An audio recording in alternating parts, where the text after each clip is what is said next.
Juin 1931, Île de Ré. Sur place, les reporters de la société cinématographique Pathé signale qu'une activité inaccoutumée règne à l'île de Ré. Un convoi de 679 forçats et relégués va partir pour la Guyane à bord du navire La Martinière, arrivé récemment de Saint-Laurent-du-Maroni. Ancré dans la rade de la Palisse, il attend ses tristes passagers pour reprendre la route de la terre d'exil et d'expiation. Ils ont déjà revêtu l'uniforme gris du bagne. Chacun d'eux a reçu en outre une couverture, un sac contenant du linge, une gamelle. Tous ont les poignets enchaînés. Seuls les relégués ont les mains libres et sont autorisés à porter leur chapeau. Encadrés par des gardiens, ils descendent vers le petit port pour s'embarquer à bord de petits navires qui doivent opérer leur transbordement sur le La Martinière. Un aumônier, un pasteur protestant leur adresse quelques paroles de réconfort. Des parents, des amis sont venus leur dire un suprême adieu. Enfin, les petits navires atteignent le La Martinière. Les forçats vont être descendus dans les cales, divisés en cellules, garnies d'énormes barreaux de fer. Puis le navire prendra la mer, emportant sa lourde cargaison de haine, de douleur et aussi de remords.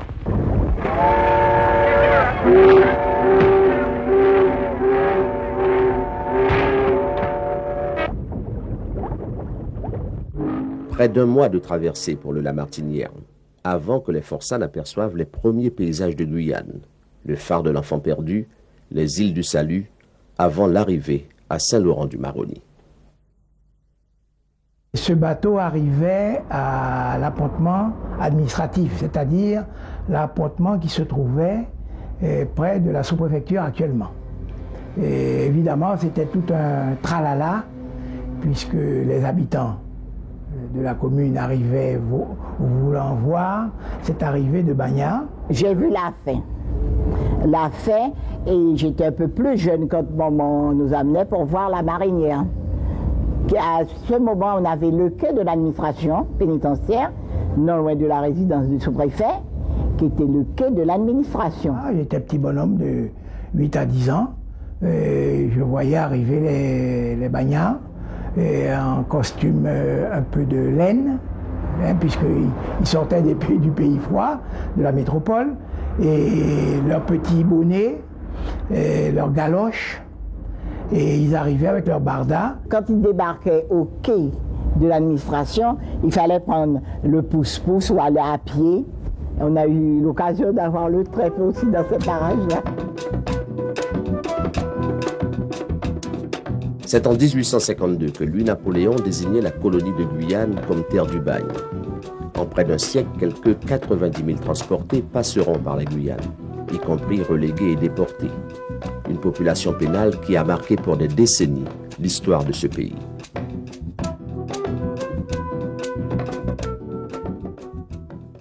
Aussi bien en France que dans les pays étrangers, dès que le mot Guyane était prononcé, bagne, on répondait. Et quand je suis arrivé tout jeune ici comme étudiant, comme lycéen d'abord, le petit Guyanais, le petit bagnard. Élu député en 1932, Gaston Monnerville met un point d'honneur à faire disparaître le bagne. Mais celui-ci, durant près d'un siècle, rythme la vie de la colonie et plus particulièrement la vie des Courrouciens et des Saint-Laurentais, dont la ville, par le décret de mars 1880, est érigée en commune pénitentiaire. Vous savez que la vie de Saint-Laurent, du travail pénitentiaire, c'était quoi? C'était les transportés, c'est-à-dire les bagnards, qui tous les jours, à partir de 6h, 6h30 du matin, sortaient en corvée pour travailler dans la ville. Et toutes les rues étaient dirigées par des corvées d'une trentaine de personnes, toujours côtoyées par des surveillants militaires. Alors ces transportés, qu'est-ce qu'ils faisaient? Ils étaient dans toute la ville. Les relations étaient à peu près cordiales, parce que de toute façon, Là, à Kourou, il n'y en avait pas de coiffeurs, il n'y avait pas de... Parce que c'était les coiffeurs de la Tantière qui venaient coiffer les autorités. Pas les petits habitants comme nous, mais ils venaient coiffer le facteur, le secrétaire général, j'en suis, peut-être même le prêtre. C'est ça. Bon, mais au niveau relations, les bagnards n'étaient pas tellement vindicatifs. Dans la vie courante en ville, beaucoup de personnes pouvaient avoir en assignation des bagnards qui pouvaient travailler pour eux. Évidemment, ils avaient une session à payer. Et naturellement, lorsque vous travaillez chez moi, bon, je vous donnais de la main à la main un petit pécule qui rentrait dans votre poche et qui servait à vos émoluments de la vie, cigarettes, boissons, etc. Pour moi, personnellement, dans ma famille, j'ai eu l'occasion d'avoir un bagnard qui m'expliquait mes devoirs et mes leçons. Mes papas venaient, ayant une mère guyanaise, donc ma mère est d'origine d'Irakubo, et mon père était hollandais. Donc papa n'arrivait pas à nous expliquer nos devoirs. Il parlait plutôt l'hollandais, l'olance, le taki-taki. Mais pour nous parler le français, c'était très difficile pour mon père.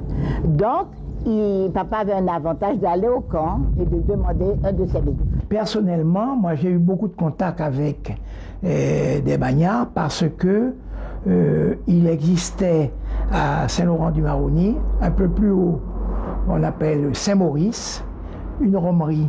Et cette romerie était dirigée par mon père. Donc mon père avait sous la coupe une équipe de bagnards qui travaillaient comme manœuvre et tout. Et parmi ces bagnards, il y avait un qui tenait les registres de matériaux et de rhum aussi. Ce bagnard m'a appris à lire. Nous a appris à lire parce que je dirais, il y a moi et mes sœurs. Nous avons appris à lire avec ce bagnard. En désignant la Guyane comme terre du bagne, Louis-Napoléon et ses successeurs ont entre autres comme objectif l'utilisation des condamnés au développement de la colonie. Dans le deuxième quart de notre XXe siècle, ils sont notamment affectés à la construction de la route coloniale numéro 1. J'ai mené des corvées de bagnards. Je prends par exemple la carrière des Mornes, qui se trouve juste à l'entrée de Montsigny-Tonnet-Grande. J'avais des bagnards déjà qui travaillaient, qui me faisaient, avec M. Loki Emmanuel, je ne sais pas ce qu'il est devenu, son frère, il me préparait à la latérite. Quand on m'a envoyé au milieu des bagnards, je leur ai dit crûment, tu veux de cigarette, tu veux du lait, tu veux me fais une tâche. Après ta tâche, tu fais ce que tu veux. Voilà mon principe, ça a été ma théorie dans toute ma carrière. Je n'ai jamais travaillé à la journée avec un ouvrier, à la vache. Ce sont des gens qui travaillaient sincèrement, avec âme.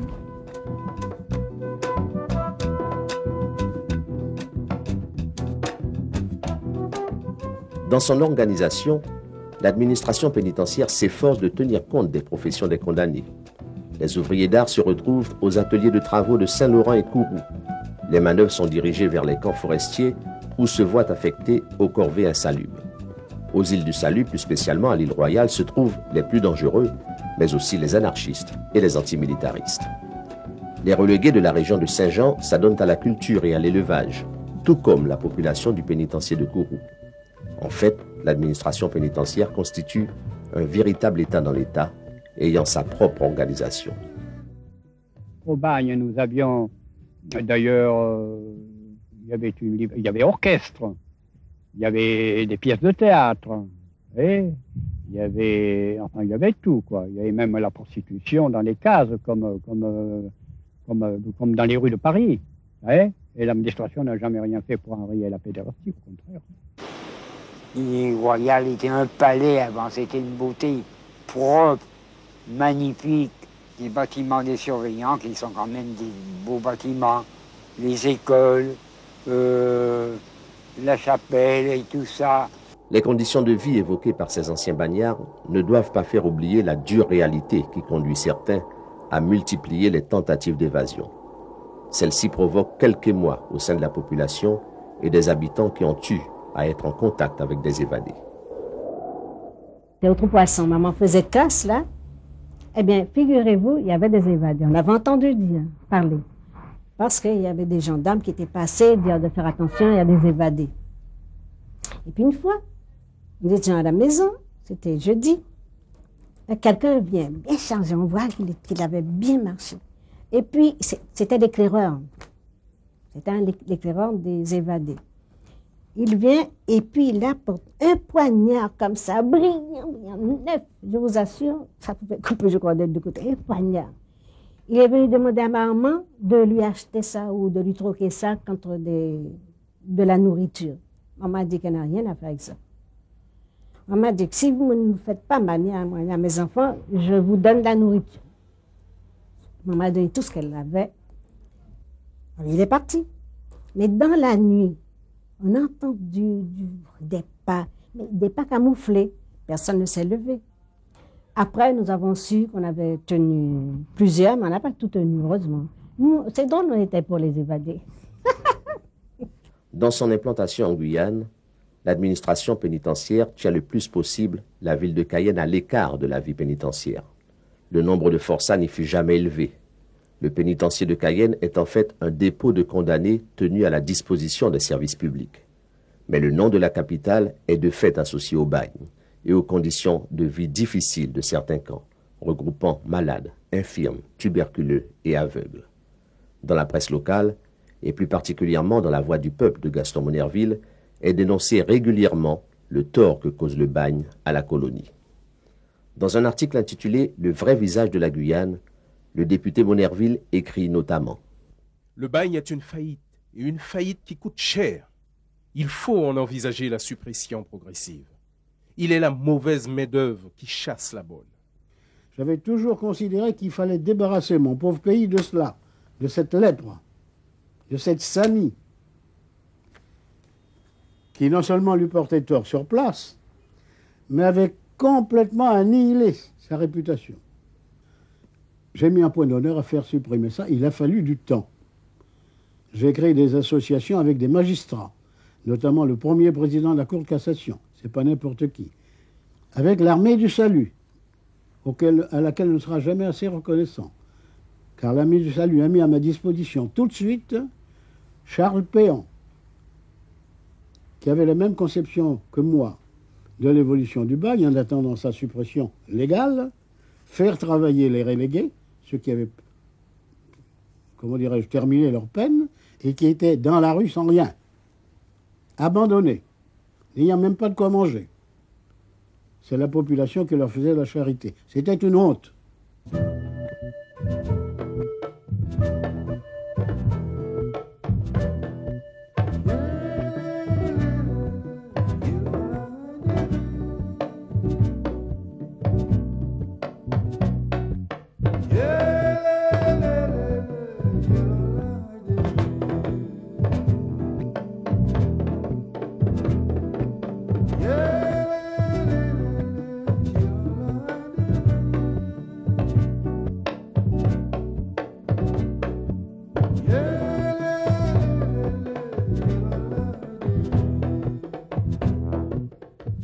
Je suis arrivé à faire supprimer la transportation, c'est-à-dire l'envoi en Guyane des condamnés et des bagnards.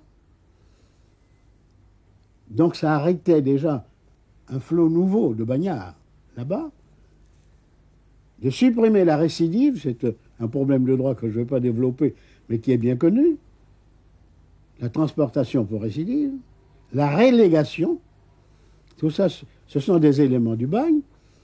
Et j'ai pu arriver à arrêter en 1936, j'avais été élu député en 1932, j'ai pu arrêter en 1936 définitivement le transport de bagnards dans mon pays. L'action de Gaston Monnerville voit son aboutissement en 1938. Le gouvernement français va déposer un projet de loi relatif à la suppression du bagne. Ce décret stipule notamment: les condamnés évadés se répandent au Brésil, au Venezuela, en Colombie, où ils forment des centres malsains et dangereux entourés d'une suspicion qui rejaillit sur nos compatriotes. Une telle situation ne saurait se prolonger sans porter atteinte au prestige de la France. Ces pays-là étaient absolument outrés. Ils ont fait une campagne inouïe contre la France, là-bas et même en Amérique du Nord. Et j'avais tout ça, tout le dossier. Il est encore là. Et c'est sur ça que j'ai bâti mon travail, avec le concours, je le répète, d'hommes sérieux qui avaient le souci de la réputation de la France, de très hauts magistrats, des ambassadeurs. Et c'est comme ça que j'ai pu aboutir. Dans la presse locale, on se félicite de la décision du gouvernement français qui doit permettre à la colonie de prendre un nouveau départ. Le bagne est mort, vive la Guyane, titre le Petit Guyanais qui souligne que la mesure que le Parlement ne discutait toujours pas a été prise par décret-loi grâce à l'activité incessante du député de la Guyane. Le bagne supprimé, la mise en valeur de la Guyane est en train, écrit pour sa part la Voix du peuple. Monnerville, félicité pour son action par le Conseil général au travers d'un télégramme signé du président Darnall, qui précise que l'information est tombée alors que l'Assemblée était en séance. Freiné par le déclenchement de la Seconde Guerre mondiale, le retour des forçats vers la France se poursuit en 1945. Certains parmi les relégués choisissent de rester au pays, se lançant dans diverses activités. La fermeture du bagne n'est pas sans conséquence sur le mode de vie des Saint-Laurentais, dont la ville s'est développée par et pour le bagne.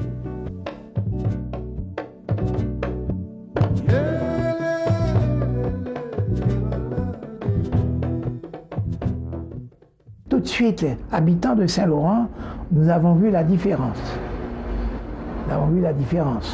C'est-à-dire que la main-d'œuvre était réduite. Parce que, je vous dirais, pourquoi on a donné le nom de Petit Paris à Saint-Laurent, c'est parce que Saint-Laurent était excessivement propre. À chaque amandier, il y avait un ou deux condamnés qui ramassaient la première feuille qui tombait de cet arbre. De ce fait, le pays était très propre. Alors on disait que c'était un petit Paris. Bon, la main-d'œuvre étant facile, il y avait un superbe jardin où se trouve la fête actuellement d'ailleurs, un superbe jardin, un square, avec des bancs, des fleurs, des roses, bien entretenus. Tous ne sont pas partis, hein. Il y a ceux qui sont restés, qui se sont mariés, qui ont des familles. Et jusqu'à présent, Saint-Laurent-du-Maroni a beaucoup de familles, des anciens. Mais vous savez, avant c'était une honte de dire que votre père a été un ancien. Mais aujourd'hui, je pense que les enfants, les arrière-petits-enfants, n'ont pas besoin de rougir. Les parents payaient leur peine et les enfants, qu'est-ce que vous voulez? Les enfants sont nés, il faut assumer. Mais à Saint-Laurent, il y a beaucoup de familles encore ici. Hein. Et ça ne va jamais se terminer. Parce que les enfants feront des enfants. Il y aura toujours cette racine.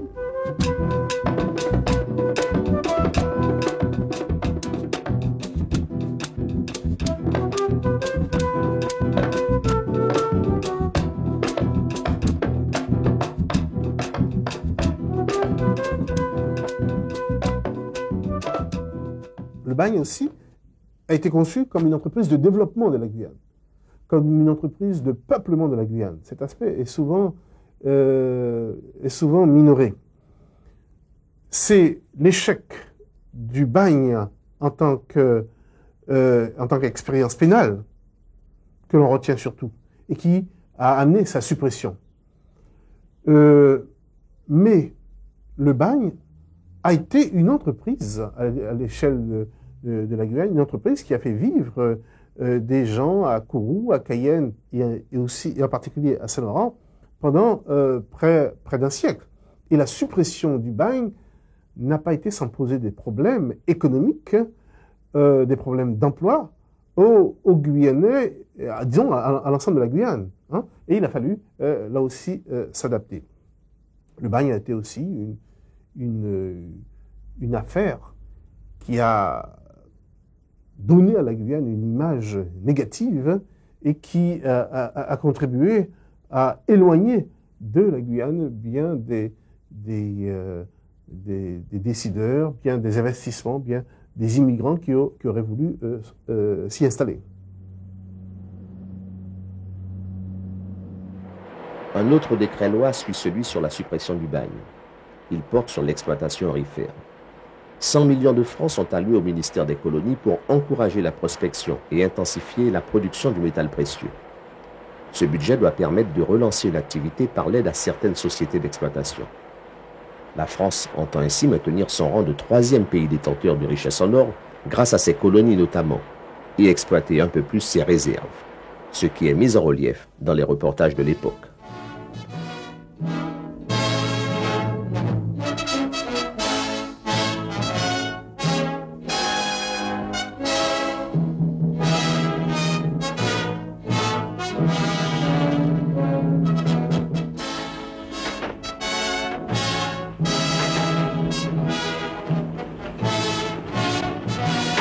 Total, 76,5% de l'or du monde.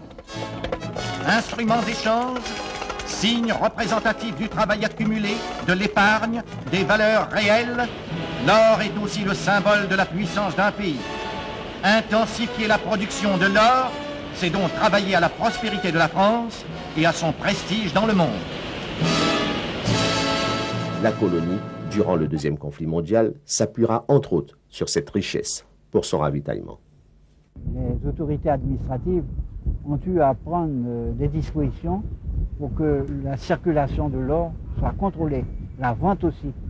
Et c'est ainsi qu'on devait, à ce moment-là, en Guyane, vendre l'or à la banque de la Guyane ou alors chez certains bijoutiers. Alors, la banque devait justement, par mois, expédier 50 kilos d'or. Et de l'or épuré vers l'Amérique en passant par Trinidad. Et moi, j'ai assisté en tant que douanier à ces expéditions d'or, de 50 kilos d'or, et pour le ravitaillement de la Guadeloupe, de la Martinique et de la Guyane. La seule ressource minière véritablement exploitée de la colonie mobilise une population d'orpailleurs pas toujours organisée et travaillant pour la plupart dans des conditions difficiles et de façon rudimentaire.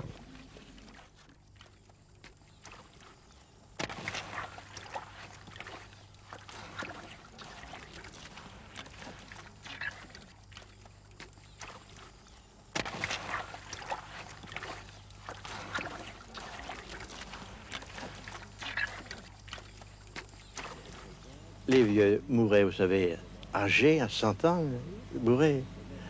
Un vieux corps, malade. On lui fournissait une caisse de vivres, on lui donnait ce qu'il fallait. Il ne voulait pas descendre.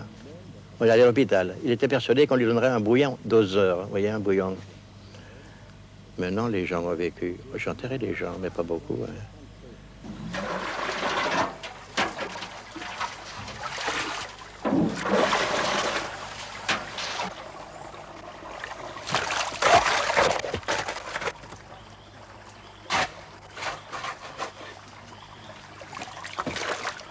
D'entente avec les mineurs, on a fait une coopérative hein, qui a marché très bien. Il faut que je vous explique le mécanisme maintenant. Quand j'ai commencé, avec la permission du gouverneur, permission de l'évêque, une seule condition, que je tienne la caisse. Alors je tenais la comptabilité. Alors tous les mois, je rendais compte au gouvernement de l'encaisse en or. Et puis alors il y avait des clients, comment nous appelons ça ? 10 grammes par action. Tout le monde faisait partie de la caisse, on donnait 10 grammes. Aujourd'hui, l'exploitation industrielle dans le Haut-Maroni, sur la Mana ou encore la Prouague, confirme certes la richesse du sous-sol guyanais dans ce domaine. Mais les bijoutiers de la fin des années 30 ont en mémoire l'importance de l'or qu'ils voyaient passer, à commencer par la production des petits orpailleurs. Quand les gens venaient de Saint-Élie en canot, ils débarquaient là à la douane. Et ils devaient passer par la douane. Tout ce qu'ils avaient était fouillé. Le petit quantité d'or qu'ils avaient devait être déclaré. Et à ce moment-là, quand ils étaient déclarés, la douane leur donnait un petit papier de libre circulation. Il y avait un bureau de douane à cela? Oui, au coin là. Il y avait deux fois trois douaniers qui étaient là en permanence. Je me rappelle quand M. Poissy descendait, Parce que tous les débuts du mois, ils avaient toujours un petit sacoche qui avait 5-6 kilos dedans. Ils descendaient, on l'expédiait en métropole. Alors à ce moment-là, il y avait de l'or. Dans les journaux de l'époque, l'accent est mis sur une politique de l'or destinée à faciliter les recherches et à assurer en même temps la sécurité des exploitations minières de l'intérieur, et pouvant seules permettre l'investissement de capitaux dans cette industrie à rendement certain. Mais l'accent est également mis sur la nécessité d'une main-d'œuvre indispensable à une colonie qui se pose régulièrement la question de l'immigration, à laquelle elle devra faire appel pour son développement.